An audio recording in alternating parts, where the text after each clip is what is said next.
tātou te tālo. O whanga solo pēr le nei vai aso ma ona whamoe moenga. Mai la wailona urua i aso le o mātou tau nuu mai le tau loto inga o le vai aso.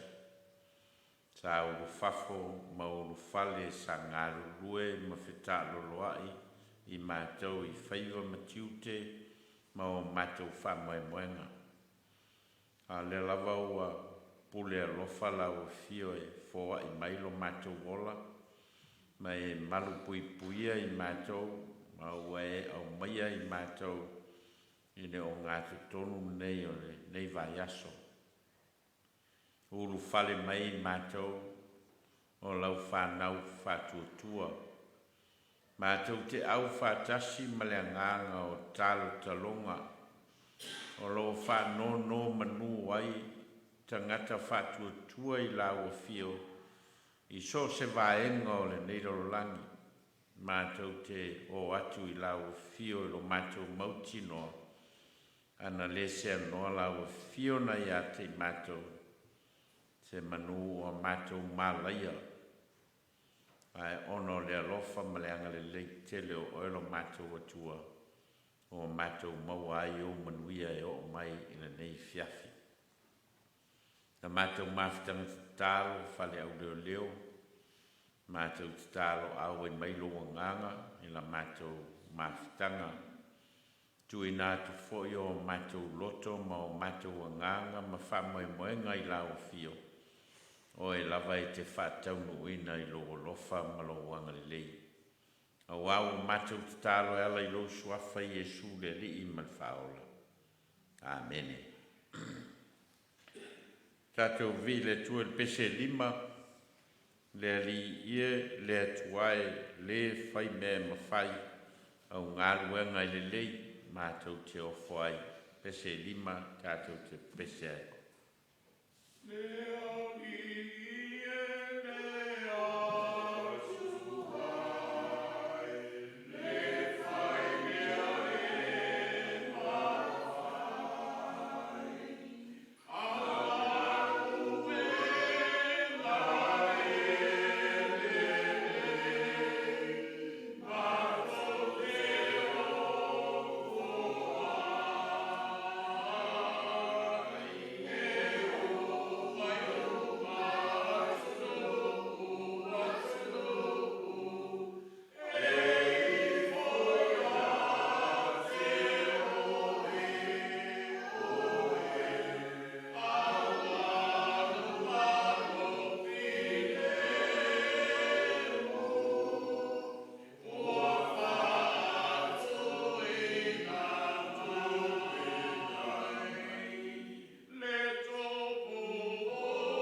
tau ina o le tuspa ia. Tusfilfilia o le nei vai aso o maua mai le evangelia Ioane i lum ta pue luas fumaltasi. A tau te whaitau whiawa mai le whaiu mua e whangata mai whaiu pue fumalwha. Ioane i lum ta pue luas fumaltasi whaiu mua e whangata mai whaiu pue fumalwha. Ta tau whaitau whiawa iai. Ua mawai ia mea o na toe whaali leo Iesu i le au soo i le vai i Tiberia. Ua whaapeo na whaali o ia.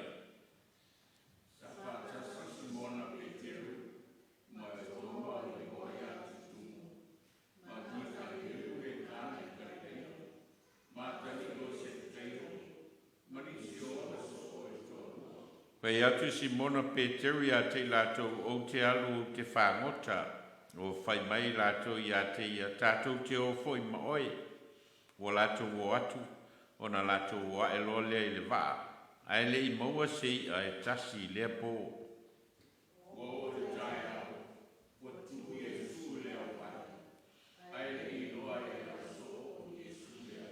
Ono whitalai atu leo Iesu ia te latou, le whanaue. Pe ai ea ni autou mea ai. Latou tali mai a te ia e le ai. O whetai a kua ia ia te latou.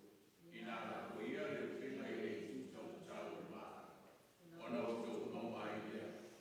Na latou latou lea. Aua le toi me whai e latou ona to soa. Ona o tau maa o ia. Kai atu leo le nā so o alofa ina e Iesu ia Peteru o le ali lea. O whalonga Simona Peteru o le ali ia. O na ofu lea o ia I lona ofu. A wā na whaasau o ia. I le ua oso I le vai. A ua wai I so I le vai. O toso wai o le peka wai e lina.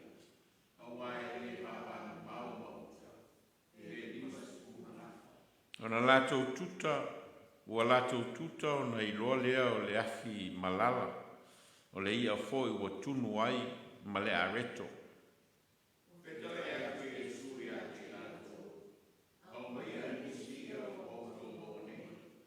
Nā lu leo Peteru, Simona Peteru, ma toso mai leo penga yuta o tumu I a tele, te tele, e lau se lau, ma le lau lima, ma le tolu ngā lau, e ui lava ina tele o ia, ai le I maasai lava leo penga.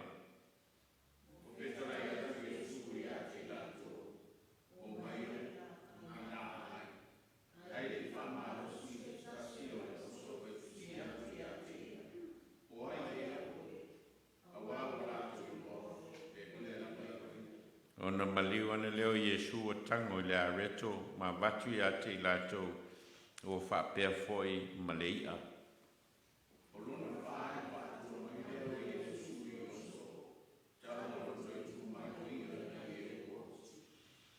A manu mai le nganga le tua I lo tātou whaitau ma whalongolonga I a nā whionga mai a tū mau I a te ia lo na lava vi inga nei se ia o I le whawavau. O le vai asol nei tusa ma le whangasolonga o le kālena whakerisiano ina ua mai atu le vai aso pa ia ma le whasatauro ina o Iesu I le aso whareile ma lona toi tū mai le sa ma le vai aso lale nei o le vai aso whaalinga o Iesu toi tū I tangata e au fia ima o na so. Le sataluai sa o la unga ai I le whaalinga o Iesu toi tū I so o e to lua na o ese mai Jerusalema e o I e mau. E a mau whamatala I nai le mafuanga o le o ese mai o so o ia mai Jerusalema. O le mea o lo vevesi ai ia le laumua o Jerusalema. Ona o le vai aso o le paseka.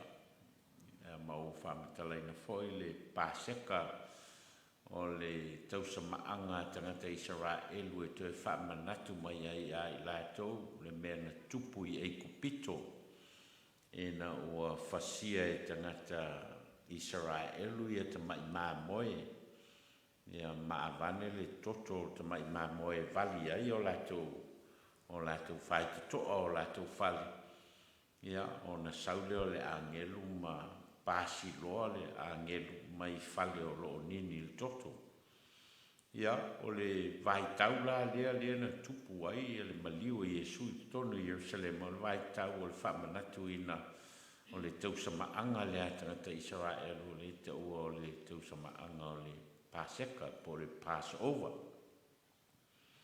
Ta o ta ua e foi la le savalinga lea a Kaleopa ma lana wo e o ese mai Jerusalem ai e o e mau sa o whamatala ina foi e fōlinga mai o se te vanga le o ese mai e so o e tō lua o no wale tau nuu le whamoe moe o sa iai tangata Israel i tonu Jerusalem o no latu whamoe moe le Mesia ma lo na fio mai ai peta o leo maliu ma o whasata roina mai fōringa mai o mafuanga na leo ese mai o sooi mai Jerusalem mai o anga e mau ai na ua awai ane Iesu i le savalinga lea ia o lea lana sui a toa ai le whamoe moe o le te vanga lea mai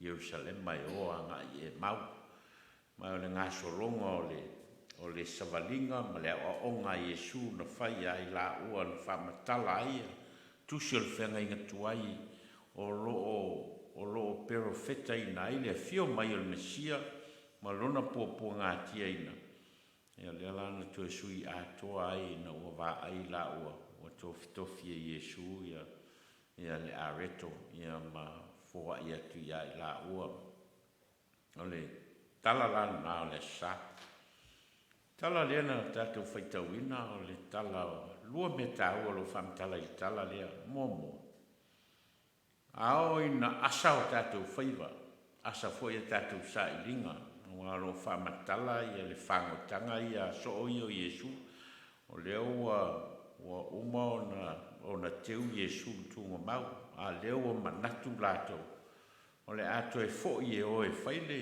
le ngā ruenga sa lātou whaia mua o le Vailaau ina i lātou ma tau lia Vailaau ina i lātou e whai maso o Iesu o tangata whangota o tau tai o le vai i Tiberia ia ma tangata o le lātou lava lea whaasino manga na ola mai lātou o le avea me tangata whaiwhaiva a lea laua uma le maliu e Iesu ma ua tanumia a lea ua whairo lātou fuafuanga lea e toi o ia e whaau le lātou ngā luenga sa whai momo toi o e whangota ia lea lae o atu e whangota e au le leile po whangota e le se mea na mau le se i ana mau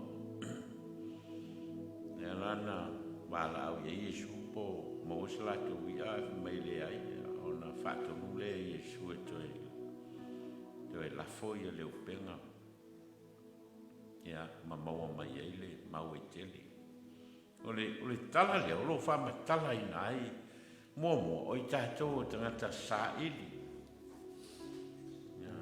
we are always on a search e le ngata o le sa ilinga whale mawhauwhau tō tele o tātou hui mai le o la sa ili o le poto ma le tamai ia a o sa ilinga foi o manuia o ai we're always continuously search for something mai fōringa mai o le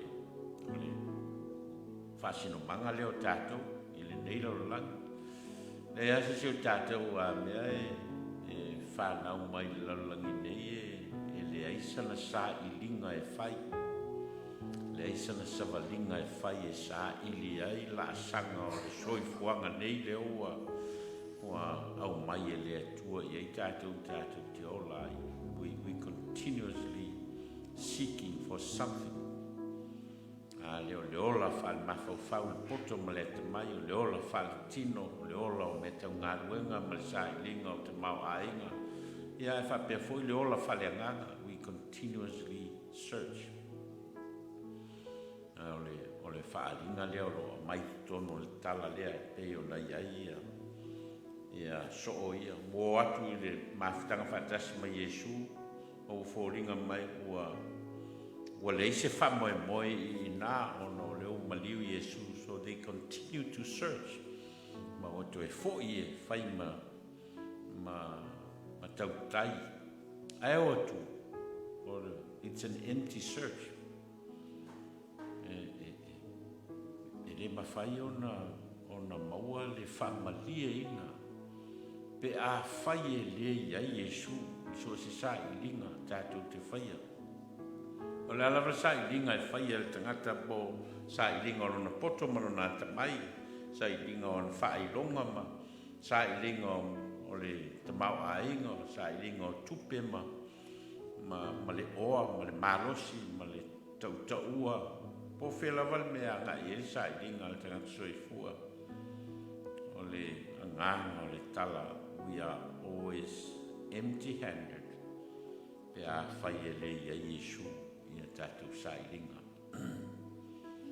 Tau lava ona i se malosi anga i tua atua le malosi o le tangata. E le tei mea uma i le malosi o le tangata, uma le poto ma le tamai o le tangata, uma o le tamau ainga, uma hono na malosi le tino, ma ua nganga ifo le la, ua le whai o toi whau au. E lava le tei mea tātou te whea ngai ai ma le le atoa toa, ma le le ai o se mea. Pe ale upu voi lea i opu na o sau ma le le lava la vā, o te toe alu foi ma le le lava la vā. I came empty-handed to this world and I will go back empty-handed. Nai whapena le soifuanga o tātou, po alawa tātou sa i linga e whai, a whai e le ia Yesu i a tātou sa i linga. We will always end up empty-handed. Mai ole tala lea o tātou whitau ina, ono whama tala i le cycle leo langa o le tangata soifua, a lea Yesu mai tātou, e asa o tātou whaiwa. Asa tātou sa i linga, asa tātou tau mwhainga, wha ato toa i Yesu, ma wha atumo i Yesu, tātou emptiness. O ina ngao i tātou, ma le ato toa o tātou, pau leo le mea mwhai o na wha atumo i nai i tātou, o le tumo o le atua e ala i a Yesu Keriso.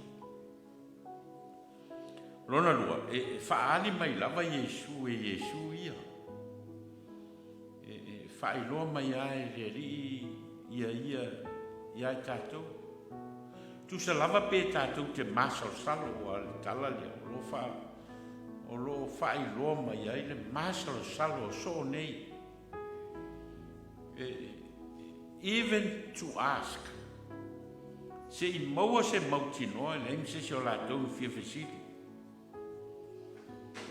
Aim se la tau fia fesili fōringa mai o laua whaamalie ina lātou i le ola masal sako. Mo le mawhai ona sa ili le moni. O lo manino le whaamtala ina i ane. Le ai asisi o lātou no fesili. O mea uma ia o fōa i mai. O mea uma ia o lātou maua ma le tamau a inga.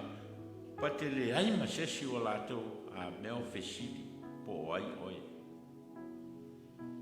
Mai fōringa mai e papel so i fuanga o tātou.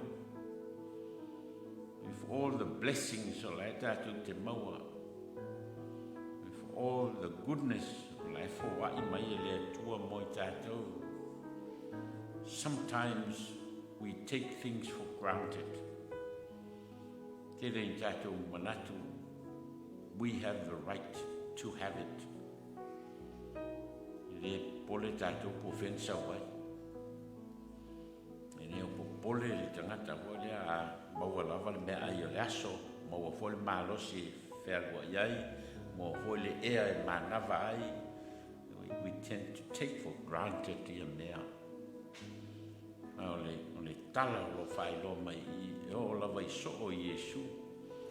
Ma le teimina fōa ia I Iesu on te mau a inga I ai lātou, le teimina asa I o lātou whaiva, but they never ask. They never inquire. Pēna whawhena maua ia le mau e tele, ia mai o le lātou whaiva, and yet over the night le ise mea na maua. Leo fōai, and even to ask where ngā maua mai ai, ni ta mau a inga, ma nei tau mawhai tele, but no one asked. E fō ringa o whaamalia ina I lātou, that they have the right to have this food. Ma lea mau e o fōai mai a lātou. Mai fō ringa mai e whape nā fōi le soi fua wha lea ngāngo I tātou. We tend to take things for granted. Le ala mai le tae au, le manawa maola. Ia malu fo I whaiwhi au ngā ruenga o masa ni e soi fua ma leola. Te leo taini tātou te le whesiri ai. Pe e whai fo I se whawhetai. Pe e whai fo I se toi whafo I o le vi inga ma le whane tanga I le atua. Te leo tātou oia. Pe solo whapena o tātou wolanga. Maolo au mai I le challenge lea e Ioane. O lava I le vala au atu o Iesu I ai lātou e o mai a ai. A lea e whai mai. E ai masisi o soone a mea e whaise whesili. Who you are? Who are you? How did we get all these blessings? How did we get this catch? These many fish o leo for e masisi o lātou. E o lava ina o fōa I atu le Iesu ma vai ia le areto ma fōa I atu le tau mawhai ai lātou. No one dared to ask.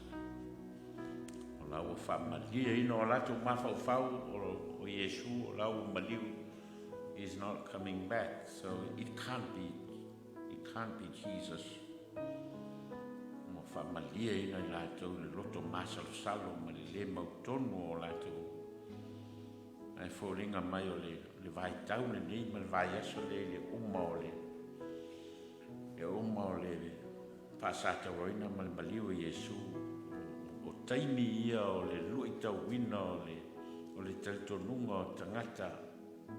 Talitonunga o so o Iesu, talitonunga o tangata sa muli a Iesu, ma wawa ai I ona wawenga maana whetalainga. Everyone was challenged. E rātou te talia ina le moni o le toetu o Iesu. E rātou te talia ina le moni o Iesu. Tā u whamatala ina le sae, ua I tua e ngā toetu o lo whamatala ina e luka I le tala leo a so mai Jerusalem mai o e mau. Momo o toetu o Iesu mai maliu maleoti. Pe ona whaali Iesu I so o ian salvali. Toi tūlo na lua o le toi tutu o ka leopa malana o. Ina o toi sui atoa la o mafofau. Sui foi male direction e a ngai e le savalinga. Savalinga na o ese mai Jerusalema e o e mau. Ona o vevesi maliu o Iesu, mal fasata reina o Iesu. Alea ina ua wheloai ma le Iesu toi tū o ina toi liu atoa ai ia la whainga malanga. The walk didn't finish I e mau. They had to turn back. They have to turn back to Jerusalem. Nena ala ion toi fo I Jerusalema. I le ngata lai toi fo I oe toi momoli le tala leo le wheloa inga lea ma Iesu. Au sui ai o la mawhawhaunga. No lata le tonunga sa ia Yesu a lea ua maliu. Ma le whamoe moe tangata Israelu i le Mesia a fio mai. A lea la ua whailoa atu Yesu Keriso iai la ua ma mafua ai ona toe foi. O le lui tau lea mo tātou. A whaia ngata le toi tua Yesu only for Jesus Christ resurrecting from the dead. Ai le resurrect tātou. Ma le suia o tātou roto ma o tātou nganga. Ma sui o tātou whamoe moe mo le anga i lumanai. A le tupula le vaenga le nā the resurrection story. Tau ona resurrect tātou. Pe ona o whamatala ina fōle tala i le bui i whamau mea ma lon toi fōi atu i lon tamā. Ai na wā latu le uso matua o wa whai mai le fia ma i ona whai leo lan tala i lon tamā. Le vantana no fo ai te le i whasia la wase mā moe se o matau fia ai mā o ai tali le tamā. Tā tino nofo pēr mā o mea ia. Ai o lo uso lea nauti a ua toi ola mai. Na le i loa foi a ua toi maua. O upu ia whamatala ai. E leito e ngā resurrection e tau ana resurrecta i le tangata tali tonu ma le tangata whātua tua i le tua. O le tangata ua salamu. Tangata ua ese mai le o langa oti ma le o langa le iloa. Wa ngai le o langa ola ma le o langa toe maua e Yesu Keriso.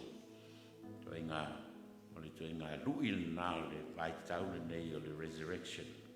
E le na o tato mafau fau i le toi tuo Yesu mai le oti ma le tunga mau.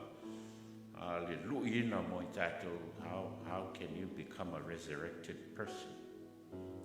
Whawhena moni le resurrection o Yesu mo oe lava ia ma lo soifuanga ma lauwhai ngā malanga whatangata soifua.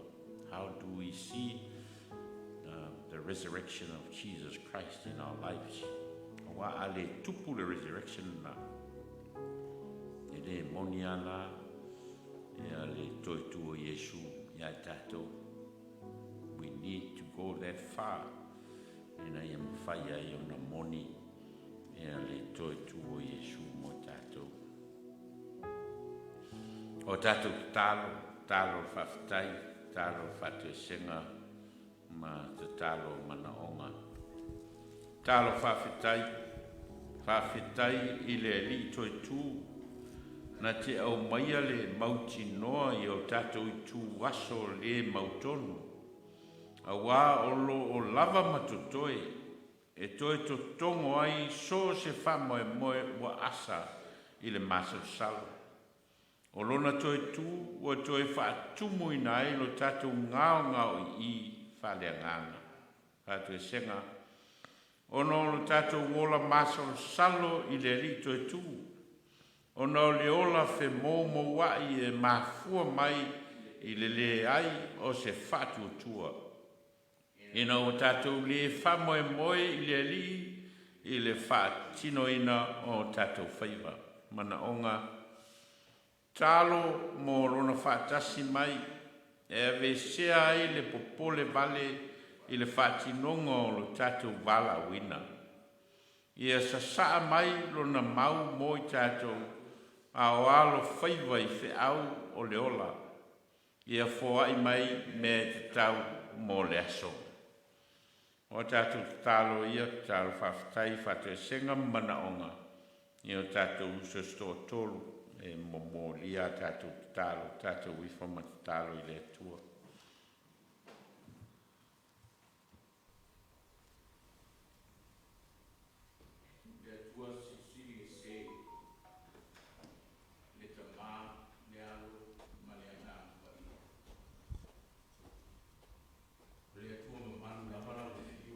Leoleo langi. Ma meo tumuai. O le tuana e whaia le tangata i lo lava whaatusa pa ia. Ma e mānawa ia te ia le mānawanga ola. Le tua lava lea na maliu. Ma toe tū māno mālo mai le oti ma le tuanga mau. E ala i lo lava alo peleo Yesu Keriso.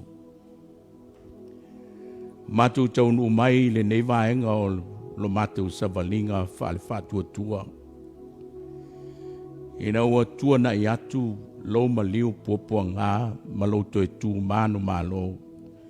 Sa matu mana tu natu lo loto ai pea ma le whaatua tua ma le langona wha maulalo. I le mātango fie o le soifua ma le ola na e fōa i mai mo le tangata. Matu whawhitai tele lo matu tamā. A wai ui na matu māsalo salo ma le tonu o matu wola. Au matu tali tonu e le i māsalo salo lau a fio i le ofo ina mai o le taulanga o le tongi ola. Ma le whamanga loina o lau whanau ang sala e ala i lona toto ma lona tino pa ia. O vi inga ia mātou te vivi ai pea ma whamanu, ma wha sili sili lo ma malu ma lo sili sili ese i o mātou ola. Ina ia tupu ola ola lea langona ma lea tala le lei. I loto ma mawhau whau o lau whanau kerisiano i le lalo langi nei. Mātou whawhitai le mātang o fio le mātou mawhtanga o le nei aso. Ta leni o whiau o ngā luenga o e wha ta mau a inga i nai lau e kālesia o au tangata ngā lue. Wa e au mai ate i mātou le poto ma le ata mai e ta i ala ai. Le soifua ngā lue ma le ofo i nātu o lātu soifua maola. E whai mao mea whai ngā luenga i so se au wala wa e te tofi ai i mātou whātai. Mātou whawhitai fo i o mātou mafuta, manai o mātou uso, ai mai se o lau au whai ngā luenga te tofi, o sungari te mai tai pule, ma whai a onga o le kolisi i Samoa. O e uofo ina atu o lātou soifua wale tautua ina, o le soifua o ina, o lau whanau, maalo o le atunu. Whawhitai i awala o mawhai ai o na mātou wheiloai. Le ai lava se mea e mātou te popole pe atu wale ai. Aua e wha manuia ina a lātou fuafuanga ma mātou wheiloa inga. Ma mātou moli i o luma i le anganga o le whawhitai. Ma le vi inga i lawa fio ina ia ta i ala pea lo mātou wala tautua. Awa lo mātou sa ilinga lea tamā. Ina ia mātou sa ili, ina ia whaatele ina le vi inga o lawa fio i o mātou tangata whaatuatua. Mātou te whai ai mea uma i le tonu, ma le vi inga o lawa fio lo mātou atua. Whawhitai lau e kālesia. Mai e mātutua se i o lava i se wau pitu i titi. Lau au na whaifi au ma le toa lua ma le whanau ma le ainga. Me alofa ese wa e fōa i mai mo i mātou i la mātou mafutanga. E vi ia lava lau fio. E mātou te e titi la mātou ngangana e whaamatala i me sili ma le matanga o fie. O whaalinga o loa lofa tū noa. E ala i le lata i ta inga o lau ngā luenga ma lau whiau. Matu whawhitai fo i awa o le eise tala whanau noa. I te tonu o lau e kālesia i ona tamā ma tina mātu tua se i o lava i se wā pito i titi. Whawhitai tamā. Ua e whaola mai, ma e whamanuia mai le soifua tautua o lau whanau ma lau e kālesia. O mātou tofinga, ma mātou fuafuanga whai a wale tau wati na e o lau ngā luenga i te tonu o le nei vaenga o le tunu. Pa ngā le māta lasi o mea ua e whaali mai mo i mātou, le poto ma le ata mai, ua mātou whaasoa ina, ma whaia i le loto whamaulalo mea umai lau whasinonga e ala ia Iesu Keriso. Ina ia tupu ma ia ola manuia lau ngā luenga o tangata whātua i atu e whaafitai. Mātu whaafitai fo e olo o manuia le nei atu nuu ana vai tama ina lo mātu ola i ana fuafuanga ma mao o tā leni ma whiau ai mai se o le tau ati na e ina o le te mau a ingo New Zealand. Le eise mea e lilo i lau sila whanga pa ia. Wa e foa i mai mea e tusa malo mātu wola i le tino, i le mawhau ai mai se o le soi fua whaale anganga o tangata i so se awala wa e tutofi ai mātou whaafetai lo mātou tamau. Mātou te vai lava ma o mātou le ato toa. A o le tele lava o lo mātou wola wa e wha ato toa lo mātou vai. Ma e foa i mai me e tua iai lo mātou wola. Ina ia mātou loa ni toi whaafo i atu. Le vi inga, le whamanu, ma le whaafitai na wafio. Mātou whaafitai ta mā, wa mawhai o na mātou whaia. O ni mea e tusa malo fina ngalo i lau whaasinonga. Malo mātou wola fe oe ai e whaasoa tā leni. Whaasoa mea lofa wa e foa i moi mātou ai maise. O nai a mātou whanau wa e whaatangata i nai o mātou wāinga i le poto ma le malamalama ma le ola. Ia lātou ngā luenga ma whiau ai maise o a onga le sa ilinga o le poto ma le atamai i tono o whale a onga ese whaafetai lo mātou tamaa. Mātou tari tonu lava e le o lilo e lau sila whanga lo mātou ola. E ui na mātou vai ma le ato toa ma o ese mai i ate oe. Ai whawhitai ta mai te le o tuu la fuai lo mātou soifua ma le ola whawhitai. Whawhitai le ngā luenga lilo lo nganga i tonu i ate i mātou. La vea ina i mātou le tele o aso lo mātou ola nei. Wa e whao popo ma e foa i mai le manuia. Wa e whala e au, ma e malutia le soifua o lau whanau, e ala i loa nganga. Mātou whalongo longo fo i ma le loto whamau lalo i lo feta lai mai le nea fiafi. Ma e ao ma whatonu fo lau lo mātou hola. Ma vea lava lau upu fola e whai masuru e mumu i o mātou vai. A o se malama lamba e wha malama lamba i nai lo mātou hola pongsa. Ina ia mātou sāva vali ma le tonu, sāva vali ma le whātua, sāva vali ma le loto, a nganga i lau a fio lo mātou tamā whawhitai. Mātou whawhitai sili mea umalo mātou atua. Ona o le taulanga na e Sauniga, e ala ia Iesu Keriso. Ma le ofo ina mai o lo lava soifua pa ia e maliu, ma to e tū manu malo. Lo na fio ai le langi ma wina mai le fisoaso ani sili mo le lalo langi ma lau whanau. O ia la valea e ala ila mātou whaafita i tele i ate o elo mātou tamau. Ma ia tū mau i lau fio la mātou vi inga le whamanu ma le whanetanga. E whaavavau lava.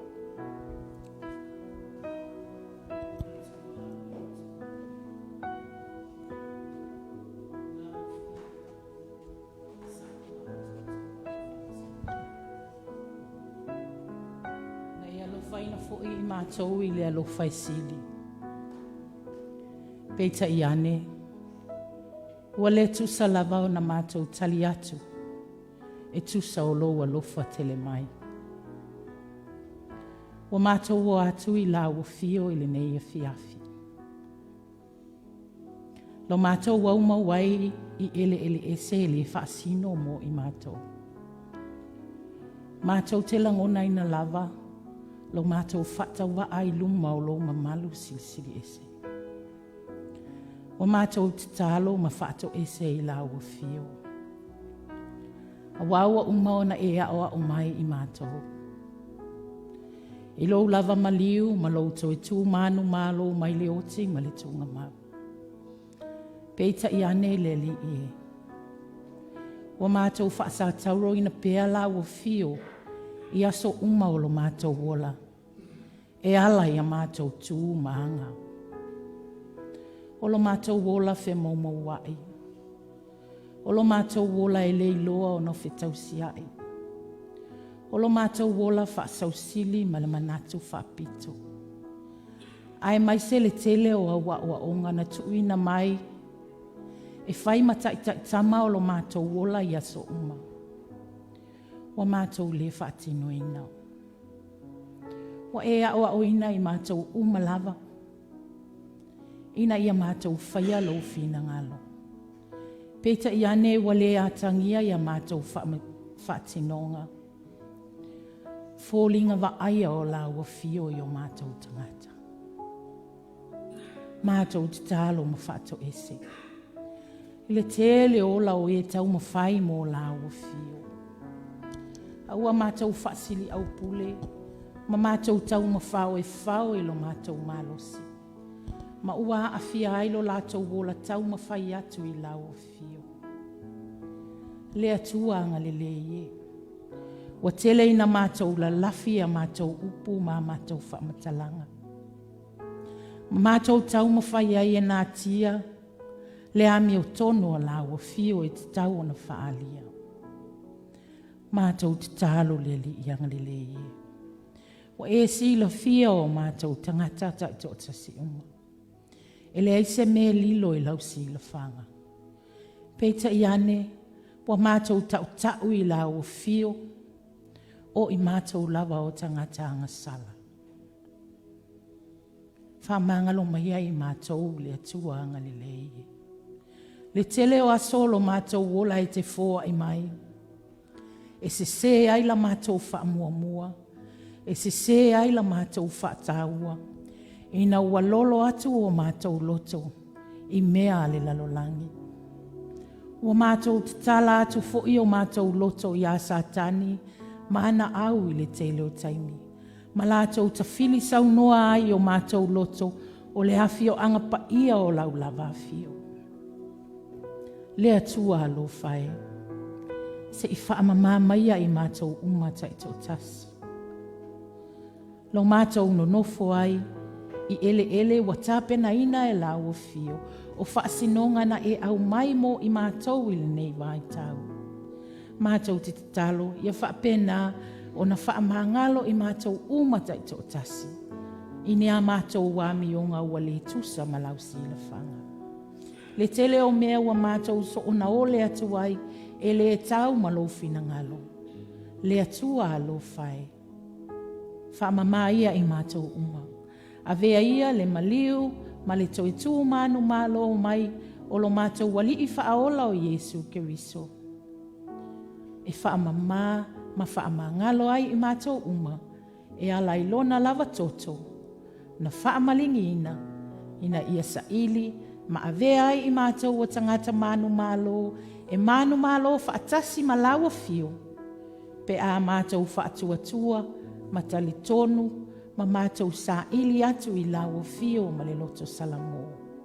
Sanga o ina o mātou loto le atua alo whai.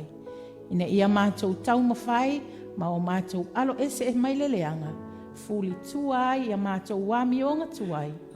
Ia avea i mātou matangata toe tu e toe tutu whaatasi ai i le nātai au fōuna e saunia. Ina ia mātou sau whanga lava i le ola whaavavau. Ua e saunia mo i mātou uma. O a mātou te tālo ia, o a mātou whaato i senga, e tuu ina atu i laua fio, ina ia whaia lo fina ngalo, e aua o nolo mātou whaatau anau, o nolo lava suafa Yesu o mātou wala aua tua i nei.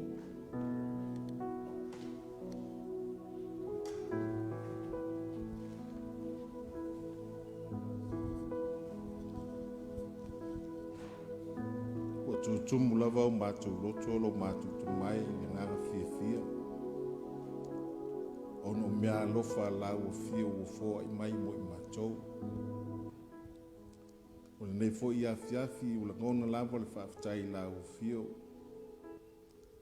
A wā ua tele mea wa e fōa i mai ia te i mātou, e tausi ai lo mātou wola. Wā o ngā fōa i lo maliu, mo lo tō e fua manu malo i le sātau. Le ua mātou sapi ei le tele o whamanianga. O lo alofa ma lo wanga le lei mo I mātou. Ua tele lava le ai peitai. O I mātou lava o tangata. E nau pea I le tele o mea mātou te manatu iai mātou te fia maua. Mātou te talo ai lumo la o fio le nganga. Ia whapea o ne alofangia le mātou I whonga nei. Tu whātasia o mātou loto mo mātou nganga. Ia mwhapea o no mātou maua. Le nganga tāpua I mali vi atu I la o fio. Ia sanga whaatele I nai pea lovi inga. Le whamanu ma le whaniatanga I la o fio. Au mai e la o fio ia I mātou. Le fia tāpua I. Ma mamoli le whawhetai la o fio e sula I nai lo lofa ma lo wanga le lei. Au mai ia I mātou. Le loto mau. Ia whapea o na mātou tū mau ai pea. I le vi inga o la o fio lo mātou te mau. A wao lo maliu ma lo to e tū manu malo pia o na mātou whamana tuinga.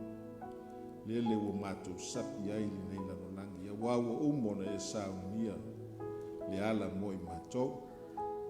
Ai mātou talo I la o fio I e lo fungia. Ia mātou maua pea le fia vi I matakua I ati oi. Ia o ngalo maliu malo to tu manu malo I sa tau. Ia sanga whātu mau I nai pea ia I mātou le fia mali oli I la o fia. Whamanuia la o fia lo mātou te mai la mātou mawhatanga nei fiafi. Loa ne sila fia lo malo tia fo I la mātou nei kalisia. Mātou tatonu le masanga I mātou. Awang lava ia o leo langa lo mātou nofo mawai mātou te fiase si ai. Whapea o na mātou fitu wha I le ngona mamanatu. Ia awa lava so mātou nofi fia ma nofi le mo. I le neila lo langi wai fua I mai mātou te nofo mawai. Mātou talo I la u fio. Ia mana lau upu nei asu pia na mātou whānu longo. Ia whapea o na mawang ia nganga stele mo la o fio. Ia whapea o na vi ia pea oe lo mātou te maa. I taimi uma maso umo lo mātou nei olo. Whamanuia la o fio. Ia whai ngā malanga I pea o na mātou mafuta nei. Te mai tai pule whapea fo I la inga whai aonga. Ia mamalu I mātua. Mese fo I alo ma whanau so mātou watunu o Samoa. Ia whapea o na mātou mafuta le nei vai tau. Ia maua pea lo lātou fia. Le mātou mafutanga. Fo ai mai e la o fio le malosi I la tau. Malosi le tino sili le mafau ma le nganga. Whamanuia ia I la tau. Le a fo I se teimia tu ua ai le mātou mafutanga. Ia whapea mua au ni au la o fio I mea umo le au ia. Mātou talo fo I la o fio le mātou ne fo I kalisia. La o ona malwhalitua ia mwhapea fo I na maua pea le lato wha. Ia awa lava le tausinga o le lafu māmoe a la o fio. Ia mese fo I la mātou ne kalisia. Ia mātou maua pea se mawhtanga fifia ma le file mo. Ia sanga bi ia I pea la fio. Whapea foi ai ngā lotu uma. Ta māma tina mātua. Ia whapea o nā tui nātu iai. Le manuia ia I la tau. Whapopo misi aso o soi fua maleola. Ia sanga au nai pea I la fio. I fi au mana ngā wenga. Mātou tālu foi lo mātou ta mā. Ue foi o whaiva o fi au mana ngā wenga. O ngā wenga I tonu o whalwhai ngā wenga. Ia whapea foi tonu ainga. Ia whapea o na mua au muli au la ufio I mea uma. Whamanuia lo lātou wola tau whai. Ia pea lo lātou wola malosi. Ia awa lava le tau singa. O lau I kālesia e whapea foi ainga. Whamanuia la ufio le mātou mawhitanga nei. Ia maua pea I mātou uma lava le file mu o la ufio. Te nai lo mātou wola. Ia mamau ni mala mani whainita o ni pupua ngai o ni tupu mai. Ia mese foi o wha mai o pesi nei. ia mamau ia mea uma ia i matou a ia mai le agaga o lago fio e tamua au i mea uma o le matou te iai e talitonu e manu iai mea uma matou te fai auā aunoa lago fio ia i matou le matou tamai ia e fai e fua ia mea uma matou talo foi lenei afiafi ia lea ua mamalu mai le pō mo na faigatā iai le lii o le lalolagi o le fili o tia apolo e lamatia le ola ma le malosi matou talo i lagofio ia puipui malu i matou aso foi i muamua ia malama ae le taeao o foliga pea i matou i lagofio matou maua lea o le liiga ma moli atu i lagofio foʻi atu lava iā te oe le viiga ma le faafetai lea le matou talo le matou tamā puipui ala uma o le a matou ia lenei afiafi foʻi atu i aiga o faatali mai ia maua pea le filemu o lagofio ae matou te fia tatalo lo matou tamā i le tatalo sa e aʻoina ai i matou no matou tamai aʻoina ia e ia ou mai lo malo ia faia lo finagalu i lalolagi e pei faia ia e foʻi mai a te matou le asi nei o matou mea ai i tauma le asi ia e faamagalo ia te matou ia matou masao peo i matou foi no matou faamagalo ina atu ia ua amalea mai ia te matou auau foi teiteina i matou le faasoasoa ia e laveaʻi ai matou ai lea ua e ou le malo ma le matou maliiga e faapau Pese slau 2,3 o mai i lenei vaipuna e o nofo sala nei o le puna o le ola o a suʻe ina Iesu. O mai i lenei vaipuna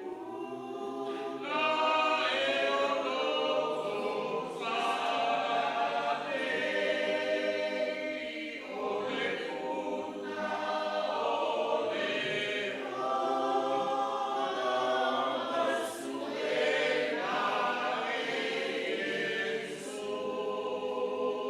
Para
Te le lava o whamanuianga i te whāsoa mai no mātou ola.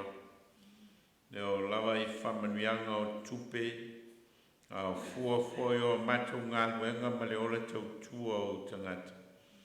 Au mātou toi o fwoi nātu o nia mātou tāulanga mō lau whi au ma lau ngā luenga. Whapa ia mai, mai e wha manuia mai ai mātou, mō mātou ola o fwoi nātu mō lau whio. Mei e tu mau o mātou lunga ma lunga o lau whanau le langi ato le lofa ma le file mua lau whio le tuol ta mā. Le lofa sisi le ese o Yesu ke riso le li i mal whaola ma futa i mātou ma lau lava nganga pa ia neise yo le whavavau lava. Amen. Feta